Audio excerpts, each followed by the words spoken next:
Ed, how's it going? I'm here with Will. Remember Will? Hi, how's it going, Ed? Okay, so we're under here looking at your rear end. I don't want to bring up the past, Ed, but this is not going to work. Let me bring you up here to the motor. We've got the cross member all set in place. We've got the angles that we need to get the drive shaft in place and everything. And we're looking at this 6-liter LS motor. Well, it's not set in place fully. Don't think wrong, Ed. It's not fully installed yet. Can you grab one of those and just show them real Certainly. quick? Yeah.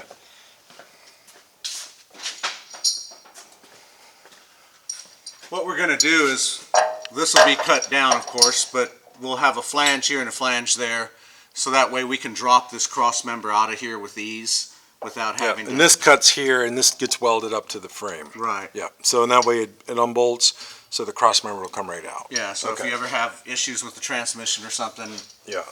we can go ahead and... Yeah, that's that new motor mount right there.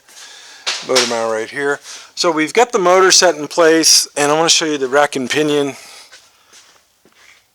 That's the rack and pinion kit that we bought a while ago, and it looks good. So we're starting from the back, starting from the front, moving our way back. So we're going to, of course, resolve this. We've got that set. We're going to get the kit to open that up. But this right here is the problem. Yeah, Or a potential problem. So Will's going to talk you through it. Yeah, this rear end, like Donnie was talking about, wasn't made to handle the horsepower of an LS style motor. And nowadays with the kits that are available, I use Speedway a lot, but you can buy a Ford 9-inch housing and Curry axles usually, and get that reasonable enough to where it'll handle the horsepower of what you're going to put on it. You can go with a limited slip or a posi track, or, depending on what gears you want to run. All of that's very easy to design around this car. Again, with the brakes, you can go disc brakes in the rear or drums in the rear. We can get the width correct and get a stout enough rear end in this Okay, right car. now the width, talk about the width, what's going on? Yeah, the width, depending on what wheels you use, right now these are stock wheels and they're rubbing the frame. So this housing itself is actually too narrow for this car. Which means, Ed, you need to go online and start looking at wheels. And of course, wheels are the primary thing that you want for this car, look-wise, color-wise, etc., that we can put on here, because these are 15-inch wheels, and if we go with the 9-inch rear end, you're going to have bigger brakes, bigger brakes. So yeah, well.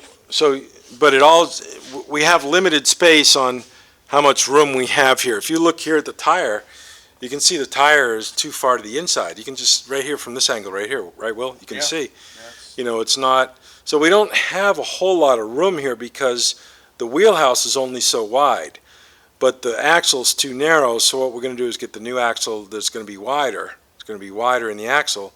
So it comes down to you, Ed, what kind of wheels you want. Now, I know you said you like those, and we can still use these wheels, right? Sure, yeah. We can still use them. If you went an inch wider on each side, that would center it into the hub. So if you like these wheels, we'll stay with those wheels and these tires, and I'll just reblast the wheels. Well, not reblast them. I never did blast them, but blast the wheels and get them powder-coated red. Then we can get the axle that's wider, based on they can build it, right? Right, yeah, you build it any length you want. Yeah, they can build it whatever length or width we need for this vehicle. So you think that's a good idea to do that way? I think it'll handle the horsepower, and it leaves you a lot of room for upgrades if you want to upgrade something later. Because going with the junkyard axle, it's going to cost... Yeah, by the time you go through it, you don't know what you're buying. It's an unknown. Can you take the curtain off that axle? And here, I want to show, Ed, we're going to walk in here. Now, I've got a C20 pickup that the guy sent me from Michigan. This right here is the original axle. And Will's going to pull that curtain off. And I'm storing this in here right now. This is the original axle. This was used from the 30s all the way up to the late 60s on the heavy trucks. Now, we thought about going with a modern axle, but it would cost the same amount to refurbish this one. So this axle right here was about $1,900 to completely refurbish it. And the gears were the same standard gears. We didn't change the gears because the gears in this one were fine. They're 411 gears or 410 gears. But, you know, all the new bearings and the seals and the labor and, you know, the blasting and all that was like $1,900. So you can save some of the money, right, by getting the new one. Yeah, I think buying new. Getting the new one. Everything fits. You'll have the newer style, big bearing, what they use, a Torino style bearing. Brakes are available. You can go anywhere from drum brakes all the way up to Bear Racing or Willwood Racing. You know, you just have a lot of different options. Okay. That'll handle the horsepower of this car. So Ed, so if you want to keep these red wheels on your car, we can still. That's fine. Sure, We can use them. Yeah. If you want to keep those red wheels, the standard Chevrolet wheel, that way you can put because I think he likes those the moon hubcaps, the chrome ones. I think those are kind of, those are kind of popular on this car. So that would look really good. So if you want to keep these wheels, no problem. Just let me know you want to keep them, and then I'll work on getting a new axle in here. And then of course this one needs to come out anyways because the angle's not quite correct, right? Isn't that what you said? I'd say it's way off. Yeah, it's off quite a bit. So we'll get that re-angled, but of course with the new one. Of course now, don't let the rust worry you. Of course, once we get all this mocked up under here, the body's coming off and the frame will be re-blasted, and I'm going to take it into powder coat and get them done. The same way with the rear end, the new rear axle, that'll be blasted and that'll be put in powder coat. So Will's a smart guy. He knows a lot more about this kind of work than I do, which is totally cool. I'm totally happy that I can find people that know more than I do about this kind of work.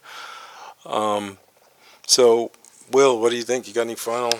Yeah, I think, you know, once we get all that, like you said, laid out and mocked up and everything, you know, we could start getting everything fully welded in and break it down and take it to powder coat. Yeah. Blast it and powder coat it. Yeah. So like the rear axle's about, the new one's probably about. Well, he can probably get a new one with gears for about $1,500. Yeah. Somewhere around that range. I mean, it might be a little bit more. Yeah, a little bit more. Raphael might be able to help us too, so we'll see. He may have some connections, maybe get a better deal than we can. Yeah. But, yeah, I would say $1,500 minimum would be for a 9-inch complete. And it will cost the same to get that fully re-engineered to work, right? Yeah, I would think so. You're spending a lot of money and you still have a. So let's just do it right, Ed. I want you to see this. You know, as Will and I are wargaming this, I want you to see that what we're seeing and talking about at the same time. And I'm going to just set this camera down right there. So let me turn off my light because this is going to blind. You got that other light? Yeah, somewhere. Right here. I put it over there. We'll just put this up here. So Ed, come on back here, Will. So we got a good team here. Will's going to help out on a lot of stuff. I don't know if did that camera turn? It sure looks like it did. No, it looks all right. This is a very raw video, Ed. So I mean, hopefully you'll feel that you're involved in this. You know, you're here as it's being made. We're not doing any fancy editing or any of that stuff. So, bottom line up front, we got progress. Yeah, You know, we're set. The motor's going to be it's ready to go. It's limited. It's kind of trucking along here and there. So, we got solutions going on, Ed.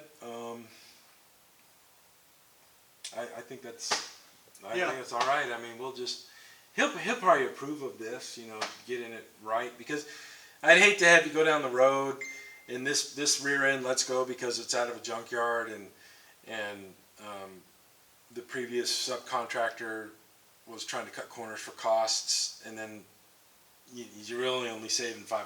So that's not a lot. That's you want to have something that's turnkey ready every day, and you don't need to drag race. Well, It's just basically, dependable, you know. basically this rear end, you can do nothing with it. I don't know why he bought that. Yeah, you can't upgrade the axles. You can't really upgrade the gears and everything. It's always going to be just a small 10-bolt, small tube. It's got the small tubes on it, small axles. I honestly don't know why he did that. Ed bought this. I trusted him to buy something that was proper, but oh well. Live and learn, I guess. Will knows the deal, so I guess that's it, right? That's all for me. Hope you're having a good time in Hawaii. So I know you're coming back. I know you're going to retire from the military. So even if when you do retire, Ed, if this, you know, this probably won't be done by then. I guess you got 6 or 8 months left. But you know, if wherever you go, if you come to San Antonio, we can still keep moving on the truck, on the car, make sure it's good. So I want to get it done for you, but I want to get it done so there's no cut corners, you know, and the cost-wise is negligible for the 9-inch, the new one, a brand new one. I mean, we don't have to fool with the junkyard and get in a rebuilt, because we know the cost of a rebuilt one. You know, it's like $1,800-$1,900 bucks. So we don't even have one to start with, you know, an old one, and they're hard to find. I mean, yeah, they get bought up out of the salvage yards, Yeah. and when you do find one that's good, yeah, you know, you got to hope that the axles have the right bolt pattern. Yeah. This has got a Chevy bolt pattern, so the and we nice can thing. get the Ford 9-inch with a Chevy. Yeah, bolt the on it. axles that normally come with the Speedway kits are drilled for Ford or Chevy, so you it drill just both. depends where the Yeah. studs go in. So you can use whatever wheels. You could use mismatch wheels. Obviously, you have the rotors already Chevy, set up for yeah. Chevy, so we'll set up the axles for Chevy and have one set of wheels that Yeah. work. I don't know if we use drums. We'll probably just go with discs, because the discs. Yeah, are the easier. disc brake kits are usually as cheap. You can buy. But can they fit with these 15-inch wheels? Oh yeah, yeah. You can get a smaller 10-inch disc, Okay. which is most guys want to Because go with these the are big. 10-inch drums, right? Yeah, these are 10-inch here. So you can buy Yeah. and those kits are usually much more reasonable in cost. It's when you get into the drilled, larger, no, you know, just standard. you're looking at $1,000 worth of brakes, but you can get a brake kit for about $350, $400. Yeah. Usually. So we'll probably, let's assume, Ed, you want to go, we'll keep these wheels on it.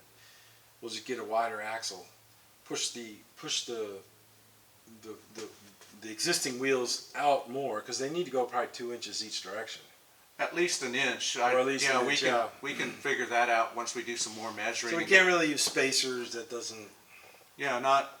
You know, this motor again, you're capable of putting out quite a bit of horsepower. And that's just a stock motor. It's yeah, not but gonna if he be- decides to tune it, or you know, the next guy down the road or whatever, you know, you decide to start bringing more horsepower in, you're obviously going to destroy this rear end. 400 horsepower is easily achievable. Yeah. I mean, just on a tune, you can Yeah. just. So I mean, modern engines, you know, this and that. So a